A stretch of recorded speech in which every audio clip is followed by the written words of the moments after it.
Good afternoon, good afternoon. Thank you so much for joining me. This is the podcast, The Endurance of Labor Laws. I'm your lovely host, Lesley Sullivan.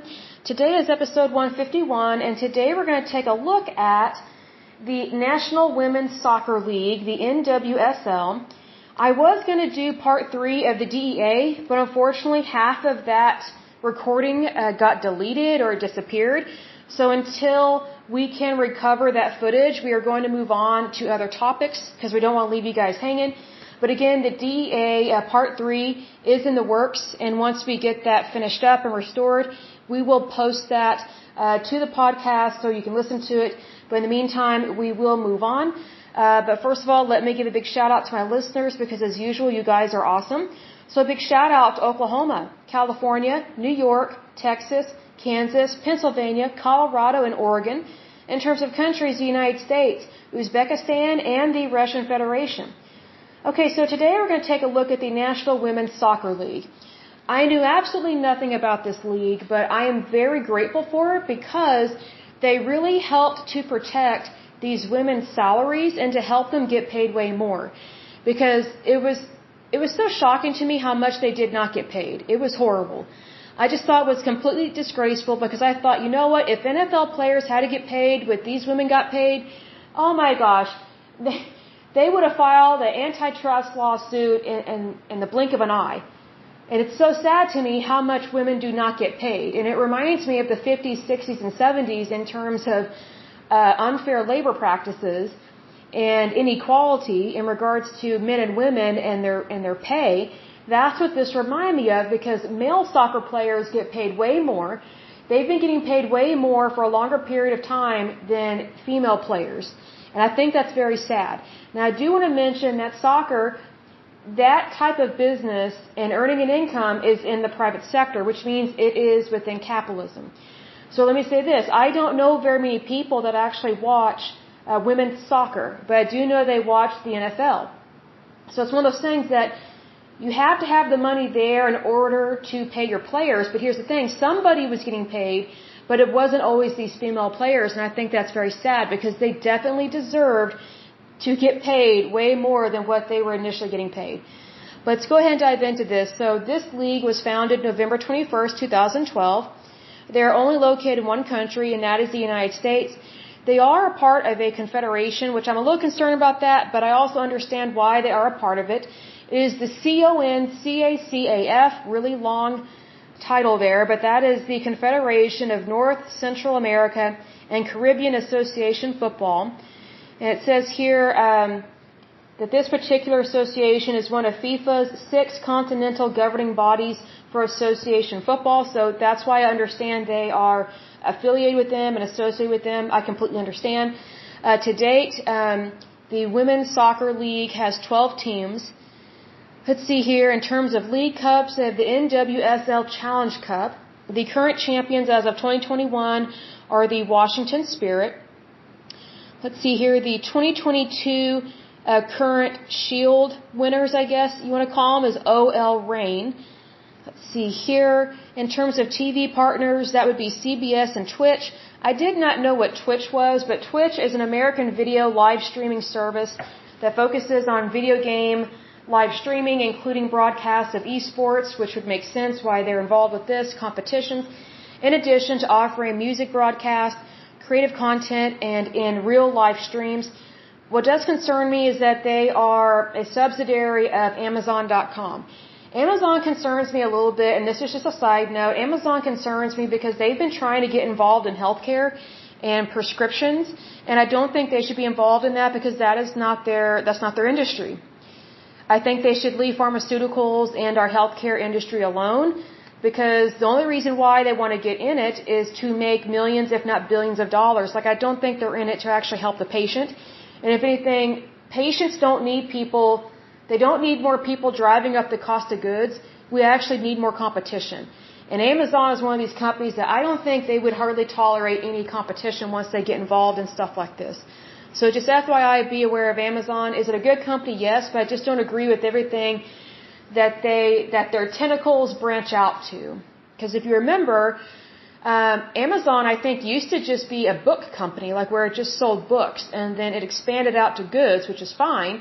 But they kind of were in direct competition with eBay for the longest time, and now I feel like Amazon has surpassed eBay, because eBay is kind of not to diss eBay because I'm not dissing it, but it's kind of like where you buy a lot of used goods and things like that. It's not really known for quality. Amazon is known for quality and for its shipping. So just FYI, be aware of that as well.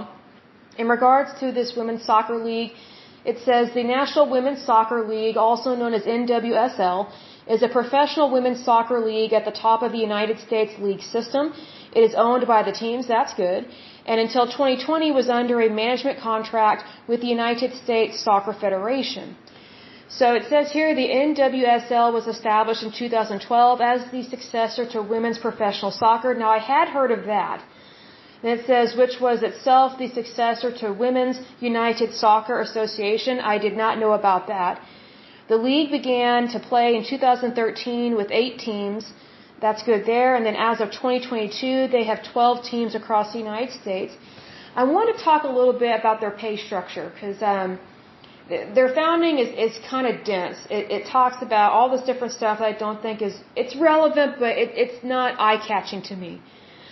But I want to talk about a little bit about their teams. I'm just going to read off some information about their teams, and then we'll talk about their salaries because that really shocked me in the negative, so to speak. The first team is Angel City FC. Its location is in Los Angeles, California, and their stadium of choice is Bank of California Stadium. The seating capacity is 22,000. The team was founded in 2020, and then I guess it joined. I don't know if that means it joined the league in 2022. I'm not really sure what that means. The next one is Chicago Red Stars. Their location is in Bridgeview, Illinois. Their stadium of choice is SeatGeek Stadium, whatever SeatGeek means. How much you want to bet that was started by some business person and they just thought up some stupid name? I'll have to look that up. But the seating capacity for that stadium is 20,000. The next team is Houston Dash. Their location is Houston, Texas, and their stadium of choice is PNC Stadium. The capacity is 7,000. The next team is Kansas City Current, obviously located in Kansas City, Kansas. Their stadium of choice is Children's Mercy Park. The seating capacity is 18,467. The next team is New Jersey, New York, Gotham FC. I think that's cool, like Gotham City, like Batman. That's really cool. They are headquartered out of Harrison, New Jersey. Their arena of choice, or their stadium of choice, is Red Bull Arena. It has a capacity of 25,000 people. The next team is North Carolina Courage. I like that. They are located out of Cary, North Carolina. Their stadium of choice is Wake Med Soccer Park. It has a seating capacity of 10,000. The next one is OL Reign. They are located out of Seattle, Washington. Their stadium of choice is Lumen Field. The seating capacity is 10,000. The next team is Orlando Pride, and they are based out of, obviously, Orlando, Florida. Their stadium of choice is Exploria Stadium. The seating capacity is 25,500. The next team is Portland Thorns FC, obviously located out of Portland, Oregon. Their stadium of choice is Providence Park. The seating capacity is 25,218. The next team is Racing Louisville FC, obviously located out of Louisville, Kentucky. Their stadium of choice is Lynn Family Stadium. It has a seating capacity of 15,304. The next team is San Diego Wave FC, obviously based out of San Diego, California. They have 2 different stadiums of choice, Torero Stadium and then Snapdragon Stadium. Torero Stadium has a seating capacity of 6,000. Snapdragon Stadium has a seating capacity of 32,000. Interesting there, that's really large. The last team is Washington Spirit, obviously located out of Washington, D.C., and they have 2 different fields they play from. It's not necessarily a stadium, but it says Audi Field, which has a seating capacity of 20,000, and then Segra Field, which has a seating capacity of 5,000. So I guess those are stadiums, but I guess they're calling it a field. I'm not really sure, so let me see. Well, from the picture, it looks like a football stadium, like it's not like a super fancy one, as opposed to the Bank of California Stadium. Let me see if I can see one of these other stadiums. You know, these other stadiums are kind of fancier, so I kind of feel like whenever they say a field, it's more like, it looks like just like a college football field, like not super fancy. Not dissonant, but that's just kind of what it looks like to me when I look at it. Now, what I do want to talk about is that their teams have expanded, which obviously they have incorporated more and more teams. So I want to talk about their salaries and take a look at this. Okay, so we're going to take a look at 2013 all the way up to today, 2022. So we have three different columns, and the first column is salary cap. The second column is minimum salary requirements, like what the minimum is they are supposed to pay them. Also, the third column is the maximum that they can pay them in terms of salary limits, okay? So in 2013, the salary cap for players was $200,000. It says here the minimum that a player was required to be paid was $6,000. The maximum was $30,000 that they could be paid, and they had no allocation money. And I want to make a clear definition here. So in regards to the salary cap, from what I understand, that's not per player. So there's a salary cap of $200,000, and then the reason why there's a minimum or a maximum is because they are required to pay players, at least in 2013, a minimum of $6,000, but they cannot pay more than $30,000 per player, is what I understand from this. Now, can you imagine an NFL football player putting up with that? When they make millions a year, just from their contract? And also, you know, these players, they were not allowed allocation money until 2020. So then we move on to 2014. The salary cap was $265,000. The minimum that they were required to pay soccer players that are female was $6,600. The maximum they could pay was $31,500. Like, administrative assistants make more money than these players. That's really sad. Let's move on to the year 2015. 2015, it's the same salary cap, $265,000. The minimum they're required to pay the players was $6,842. The maximum was $37,800. Again, basically a receptionist could make more than that. Moving on to 2016, the salary cap was $278,000. The minimum salary that they were required to pay the players was $7,200. The maximum they could pay them was $39,700. Allocation money, non-existent. 2017, the salary cap was $315,000. The minimum salary was $15,000. The maximum salary for the players was $41,700. So they're moving up a little bit, but not much.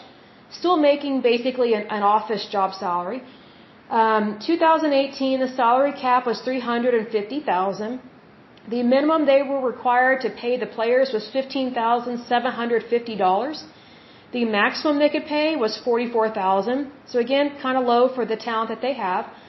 2019, the salary cap was $421,500. The minimum they were required to pay the players was $16,538. The maximum they could pay was $46,200. Again, no allocation money. The next year, 2020, the salary cap was $650,000, so it goes up quite a bit. The minimum salary is $20,000. The maximum salary is $50,000. And in this year, they have $300,000 for allocation money. In 2021, the salary cap was set at $682,500.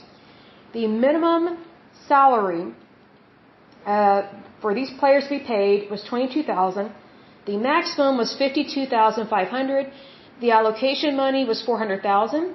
In the year 2022, the salary cap jumped. This is good. $1.1 million.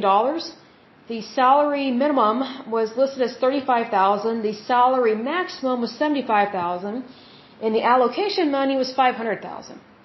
Now, here's the thing: Can you imagine NFL players being okay with making $30,000 for a salary? It just makes no sense to me whatsoever. No sense. The NFL players, they would file so many lawsuits, it's unbelievable, and then lecture the American people about salary, but yet they make way more than like 99% of the population of the United States. So it's very sad to me that these salaries have been so low for so long, but yet soccer is a very lucrative business. It's a very lucrative industry and sport, not just for men, but also for women. Because I remember playing soccer when I was younger. I mean, I played, it wasn't super long. I played for several years. I mean, seasons or whatever. And, I always played a forward. Like, I was the person that scored all the time. And I was small compared to the majority of the players on the field. But, it's a tough sport. It's hard. It is not easy. That field is long. And a lot of the other players were Amazons compared to my body size. So, these types of, I hate to use this kind of word, but income disparity are very shocking to me. Because I don't think this should have ever happened. Because, this is really sad that these numbers are so low, even just going back to something as recent as 2013. Like, to me, these kind of salaries are like so low of like, basically of what a woman would make in a job in the 70s or 80s, but yet they could have been making way more. It's just like, why are we still having these issues of pay for women in female sports? I don't understand that. That makes no sense to me because, again, the NFL would never put up with this. Never, never, never. But here's the thing. They have more lawyers, like they have more say. And it's kind of sad that it does matter who's in your court and who's in the other person's court. You know what I mean? In terms of like playing tennis is how I look at it. So I'm glad that their pay has increased. I think that's wonderful. Because female athletes are no different than male athletes in that they only have so much time to earn a living. They really do.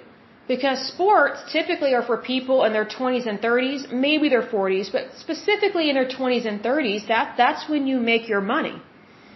Well, unfortunately for female soccer players, they were paying them peanuts for a long time. It's ridiculous. Like, I'm surprised they even offered them health insurance. I just think it's shocking. Like, here's what I don't get. Like, they're paying them peanuts, but yet they're playing in stadiums that can seat almost 20,000 people, if not more. And a lot of times those stadiums are packed. So someone's getting the money and it's not the players. That's my point. So that's where I get concerned with stuff like this. And again, I'm not a Democrat. I'm not a liberal. I'm not a feminist. But again, I don't think you have to be a Democrat or a liberal or a feminist to be able to identify that this is income inequality based on sex. And that's a social status that has become a social stigma. That's where that bothers me a lot. Because I know what it's like to be discriminated against because of my sex, because I'm female, and because of my age. I was discriminated all the time in my 20s for being, quote, too young to make good money. So then businesses purposely kept younger people poor because they thought the money should go to older people. Wow, that is age discrimination. Then another way that I was discriminated against, and sometimes I still get this, I was discriminated against because I wasn't married. Employers just thought, especially here in these Bible Belt states, that, well, if you're not married, you don't need that money. It needs to go to people that are actually procreating and popping out babies. It's like, no. The job description does not talk anything about sex or procreation or breeding. It's about the job. So I actually will need my money or I will take you to court.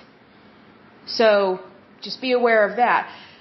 It's one of those things that you really have to stand up for yourself. But it's tough to stand up for yourself when you're fighting the status quo, if that makes sense. Like you're going against the norm. And even though the norm could be completely wrong and offensive and just shocking, it's the norm.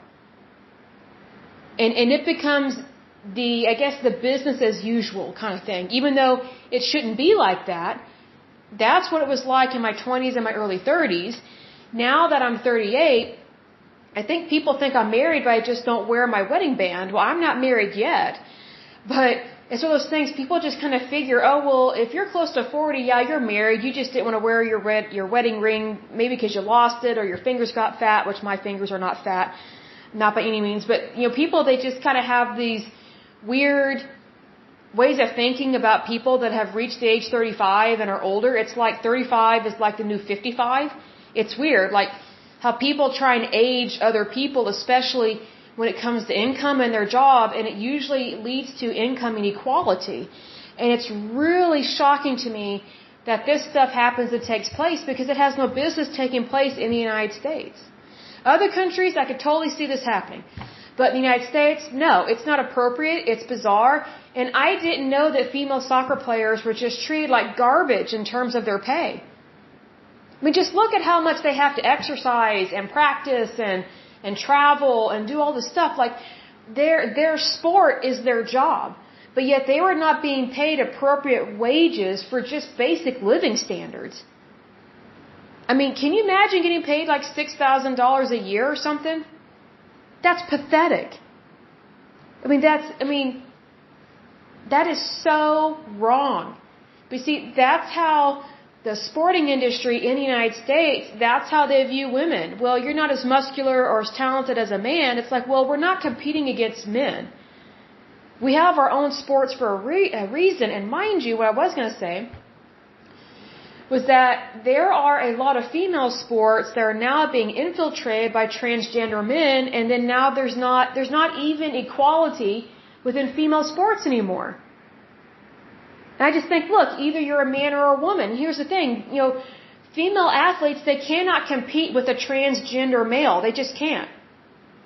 I'll be the first to say it. We can't compete with that. I don't have the same body strength or skill or speed or endurance as a man. I just don't. Why? Because I'm a woman. So I just wish more women would speak up about the transgenderism agenda that is taking over female sports, because you don't have transgender females trying to get into male sports.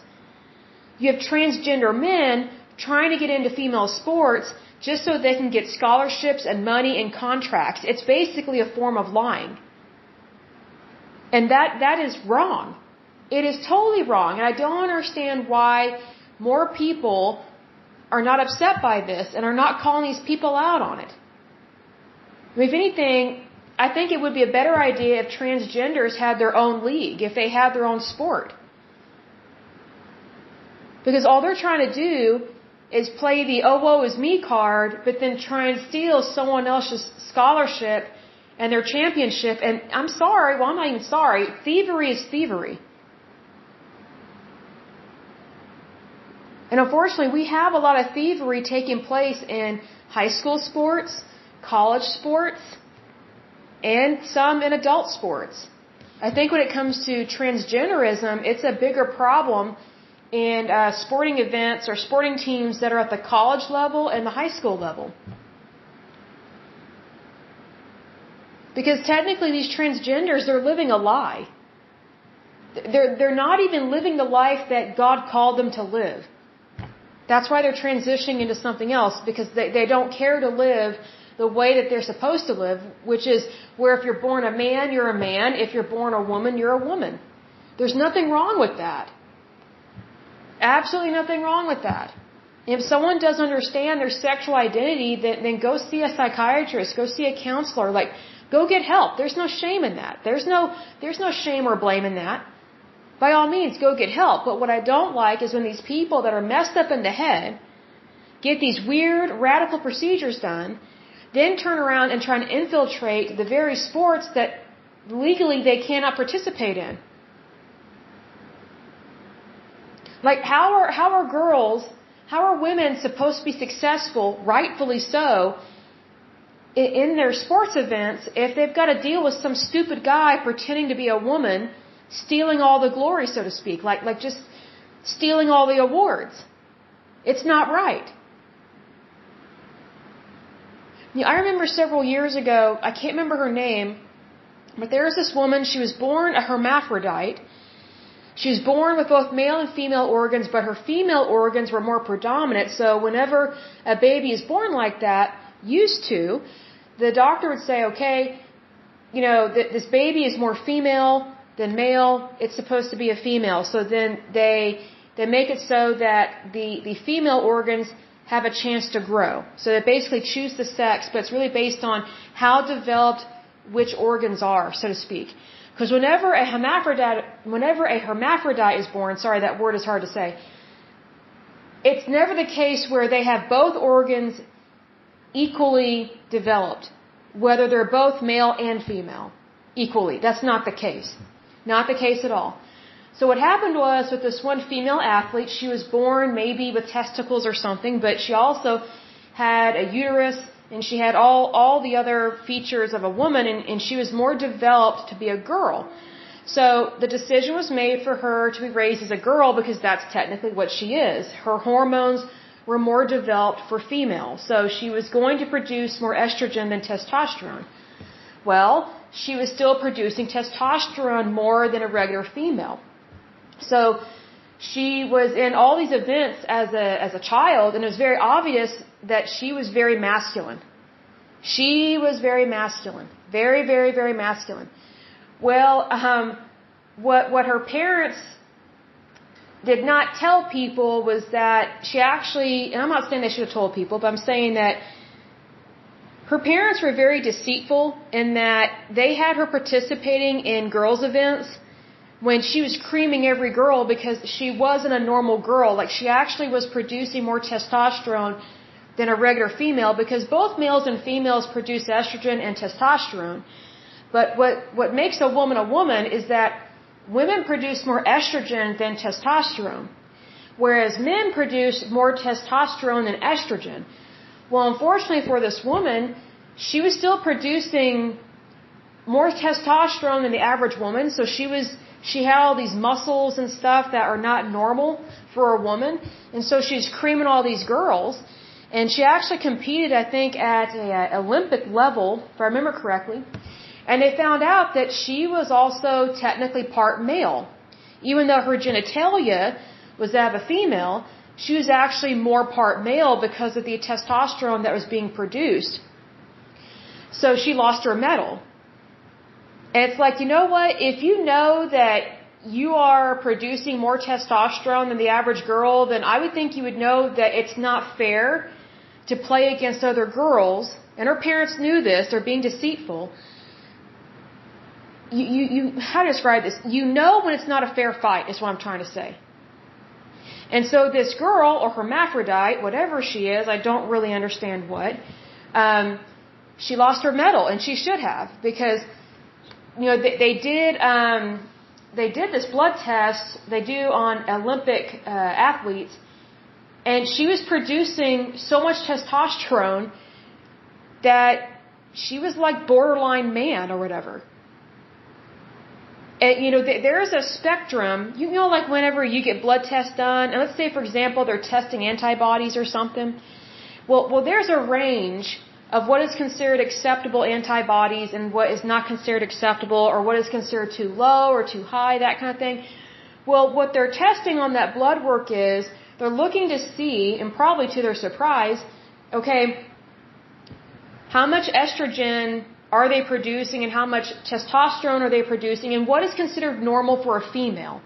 So they have these ranges or a spectrum of what is considered normal for a woman to produce in terms of her levels of estrogen and testosterone. And what they found with this hermaphrodite was that her testosterone was that of a man. Even though she had estrogen, she was predominantly male in terms of her hormones. And so it wasn't a fair fight against these other female athletes, and so she lost her medal. Well, you can't tell me she didn't know that, because all you have to do is look at a picture of her, and she looks like a transgender man. And yet she competed in all these female events. And that comes down to her parents teaching her and promoting dishonesty. I mean, it's like, well, it's not like, it actually is rigging a game. Like, if it's wrong to rig a boxing game, then it's wrong to lie about yourself like that and claim to be completely a girl, completely a woman, but yet you've got all this testosterone for whatever reason, whether it's medically necessary or not. Okay, well, you're not really a woman. And I can understand, where this person might be coming from, where, hey, I was born this way. Well, that's true. But just because you're born a certain way, that doesn't give you permission to lie, to cheat, to steal, and make it seem like you're a woman when you're not. If anything, this hermaphrodite, she's in between. I guarantee you she cannot reproduce, at least not naturally. Most hermaphrodites cannot reproduce because something happened in the womb where their genitalia was not formed correctly. And if it's not formed correctly, it won't function properly, and they will not produce the right hormones or the right cells in order to either A, carry a baby to term, or B, produce sperm to impregnate a woman. So it's kind of like, well, that's the hand you've been dealt. That's just what it is, but it doesn't give you permission to basically break the rules of a sporting event or of a competition.